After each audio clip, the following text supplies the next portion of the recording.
Well, Watson, not looking so good. Whose fault is that, Holmes? If you hadn't shown me your masterpiece in clay. Some actions have much larger repercussions than would be assumed at first glance. Listen, Watson, in a few minutes I will leave Baker Street in order to meet Jack the Ripper and put an end to his crimes. Beforehand, I want to go over all our discoveries to assure myself that everything is clear. Jack the Ripper? You know the identity of Jack the Ripper? Without a shadow of a doubt, Watson, and I assure you that we are in possession of all the elements required to determine who Jack the Ripper is. Would you like to do this work with me?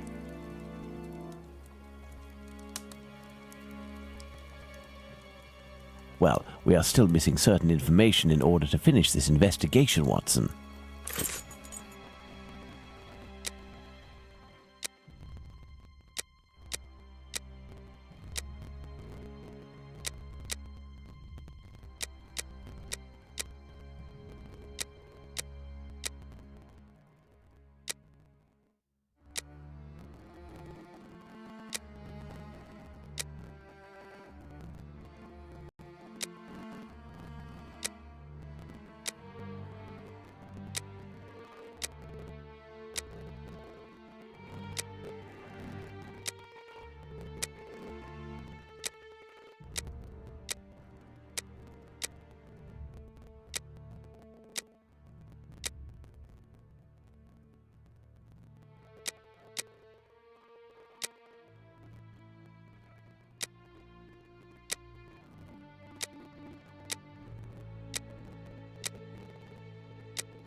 Perfect, Watson. Let's determine who Jack the Ripper is, Watson.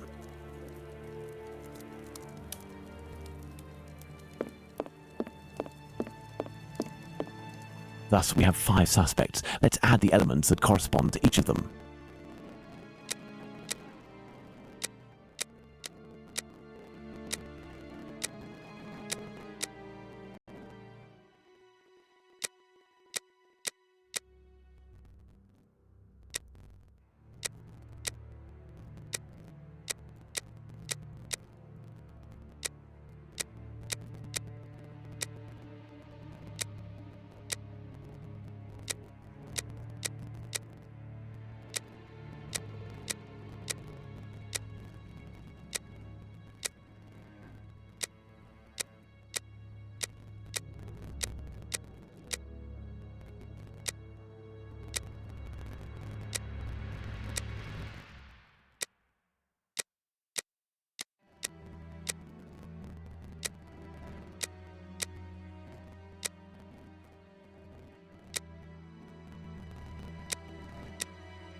And there you go, Watson. Jacob Levy, Jack the Ripper. Fantastic, Holmes. And terrifying. But some aspects of this case are still unclear, at least for me. For example, Watson? Why does the man only kill prostitutes? The man kills prostitutes because he blames them for the misery of his life. He must have frequented them assiduously, and during these nocturnal visits, he contracted syphilis, which he passed on to his spouse, and via her, at least one of his children. He is an angry man in despair following a mistake that cannot be fixed.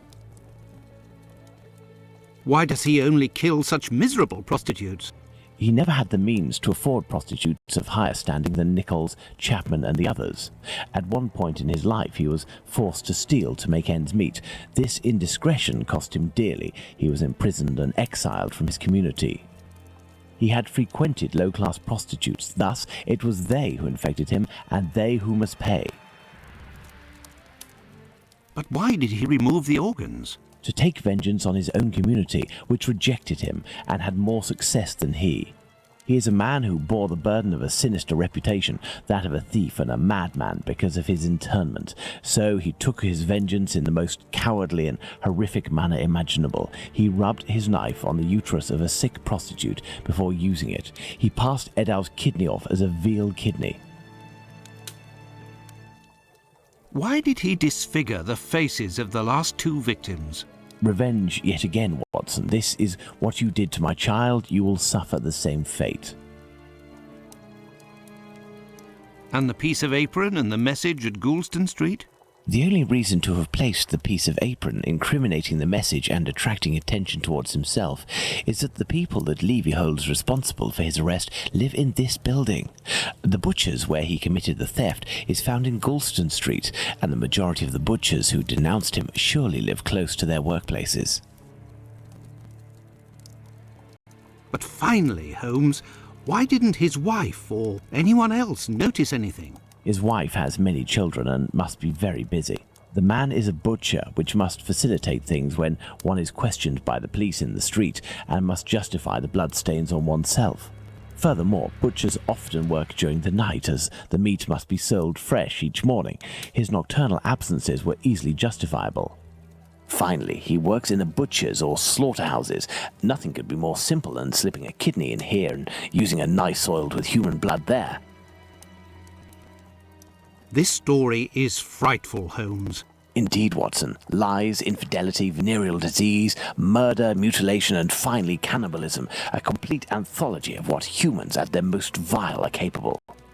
Let's go at once to Whitechapel and put this madman where he can do no more harm, Holmes. Let's, Watson.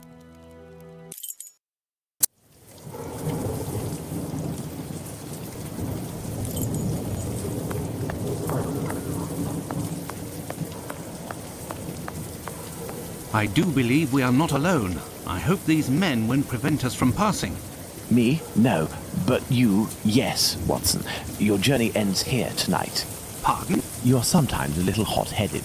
Moreover, Mr. Solomonovich has a few things to tell you. I won't be long. You can come in, Mr. Holmes. He's waiting for you inside. Everything was organized according to your instructions. I don't know how to thank you. Later. Dr. Watson is awaiting an explanation from you.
Hello, Watson. Holmes, have you the slightest idea what you are doing?